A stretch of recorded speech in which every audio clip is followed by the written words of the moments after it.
Hello. Arya here, Pop Up here. Once again, as we continue our expedition into the question of whether or not the worst monsters, they're no longer hiding in the dark, but out here in the light of the technology, beaming right into our faces. Today's case is another one that we taped in front of a live audience on Twitch. And so again, I hope you enjoy hearing the thoughts of your peers as I go through this case. And if you'd like to join us in the future for live case breakdowns, the link to the Twitch is down below.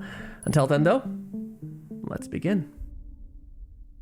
That's right, ladies and gentlemen. Today we're digging up the secrets of the so-called Amazon review killer. A man whose crime spree appears to have involved both e-commerce and social media websites as he kidnapped and killed various individuals. The man is Todd Kohlhepp, a former South Carolina real estate agent. According to the Washington Post, Kohlhepp portrayed himself as a dedicated and tech-savvy realtor who ran his own firm. Police discovered his 95-acre property in rural Woodruff, South Carolina, by following the cell phone and social media records of a missing couple, 30-year-old Kayla Brown and 32-year-old Charles Carver. The couple went missing in August of 2016, but police did not track them to Kohlhepp's property until November of that year. While searching the property, police said they heard a banging sound inside a 30-foot metal container. When they opened it, they found Brown chained like a dog around her neck. She later said she was held on the property for at least 2 months. Authorities found Carver's body in a shallow grave on the property, as well as 2 other victims. The police took Kohlhepp, who was also found to be a registered sex offender, into custody and believe he is responsible for as many as 7 killings. Kohlhepp even confessed to the so-called Superbike murders, a 2003 quadruple homicide at a motorcycle shop in Chesney, South Carolina. It is one of the state's most famous cold cases. However, the social media records of the kidnapped couple weren't the only connection between Kohlhepp and online platforms. Police believe he may have posted messages and photos on Carver's Facebook page while the couple was missing.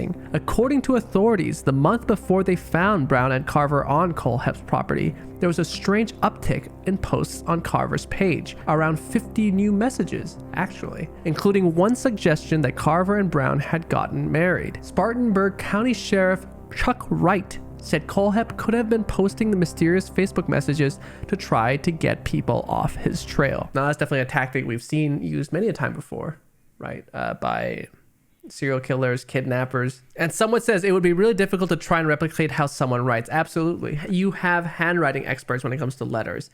But even with technology like social media posts, there's definitely a way that each of us writes online. It's great that Brown was found and saved just in time, but also horrible that her partner, Mr. Carver, was found dead. Because you can only imagine also the fear that she must have felt, knowing that her partner was dead and knowing she could also follow them down that path anytime. But the digital hijinks don't end there. After authorities finished combing the Woodruff property, the Spartanburg County Sheriff's Office announced that it was looking into unnerving product reviews left on Amazon.com by a user known only as Me. The account was linked to an Amazon wishlist for Kohlhepp. The user reviewed dozens of items starting in May of 2014, mostly for tactical gear, gun accessories, tools, SD cards, and books on war and fighting. One disturbing review for a padlock said, "Have 5 on a shipping container,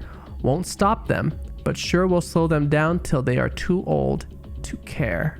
Another review for a separate padlock said, "Now my locks have locks. Place is Hotel California now." That review matches a similar reference to the Eagles song Hotel California in one of the mysterious Facebook messages on Carver's page. Another review for a knife said, "Haven't stabbed anyone yet, but I am keeping the dream alive, and when I do, it will be with a quality tool like this."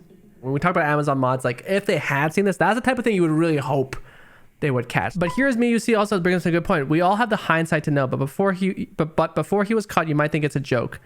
we have the knowledge that he's a fucking terrible person. That's very true. Here's me. It's true. Like, a lot of people may have read this comment and just thought, oh, this is just some sort of troll, some guy trying to be funny. Because people do leave joke comments, right? Joke reviews, not just on Amazon, but on other, on Yelp and other sites. So I guess that's kind of what makes it tricky. A review for a foldable shovel asserted, keep in car for when you have to hide the bodies and you left the full-size shovel at home. The user also reviewed music.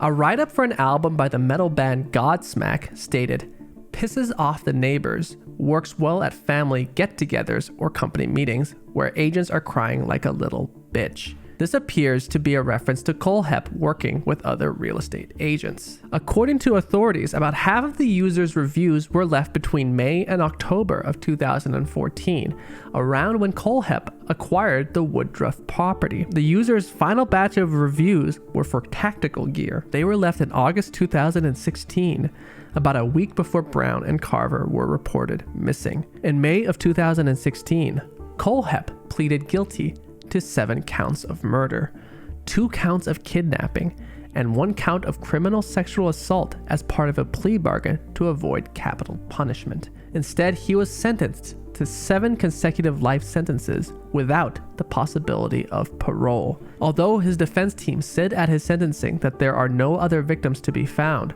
Kohlhepp later said on several occasions that there were at least 2 other murders. However, he has yet to give authorities any more details. Kohlhepp is currently serving his sentences at the Broad River Correctional Institution. The lingering question in this case is whether Kohlhepp is telling the truth about there being at least 2 other murders that police haven't unearthed yet. He's certainly capable of killing, but he also has proven time and time again that when he has a platform, he will use it to seek attention, as evidenced by the Amazon reviews. Perhaps he's an even deadlier criminal than we think. Or maybe when you take away someone's voice online, they'll say whatever is necessary to stay relevant, even from behind bars. This case definitely has its own very interesting and creepy, twists and turns. I mean, would reports of these reviews have made a difference in the end? Would cops have, actually, would the moderators have been alerted, called the cops, and would the cops have actually done anything over an online review? We can't say. Parrot Head Annie says, bystander effect online. Absolutely. Juju, you're right. Juju says we've all gotten used to the internet being quite extreme sometimes. And again, yeah, that speaks to the conditioning, the desensitization. Videos like this even, it desensitizes us to some things. In a weird way, it makes us more aware, more vigilant, but also desensitizes us. I'd be very interested to know what you all think, you all being the viewers that are not part of the live chat. What would you have done something about these reviews? Had you seen it, would you have flagged it, or do you think realistically that you would have just chalked it up to being a joke?